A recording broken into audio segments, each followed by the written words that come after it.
Ida for not texting back during son's wedding week?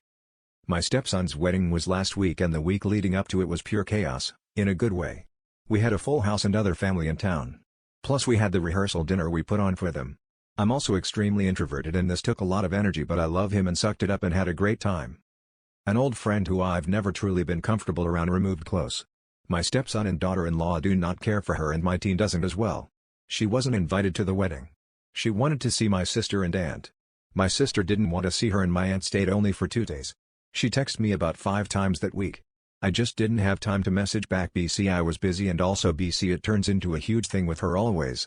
She will call my husband and daughter to make sure I'm okay. BC I didn't respond to a text. She never reached out. On top of the stress I lost my voice and the day after the wedding was my birthday. I text her back when things calmed down a day later. She sent me a message blaming me. BC I should know I have to check in. BC she's anxious. She capitalized should. She claimed I ghosted her several years ago more than once. We haven't lived in the same state since 2001 when we went up boot camp. We got stationed on separate coasts with opposite deployments. I lived in the same state with her now for 3 years and she kept postponing visits for a year. I'm married, I have 6 kids, I homeschool and have a farm, but if I don't invite her over often she loses it.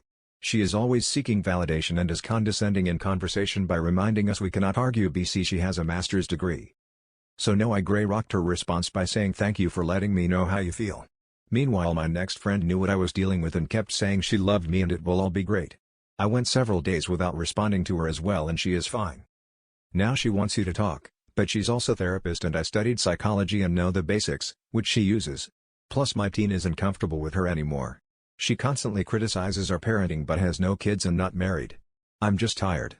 I get I'm exposing myself to criticism but she doesn't know me. I've always kept her at an arm's length away and I don't feel she's entitled to my time. She knew how busy it was here. If you stayed to the end, thank you.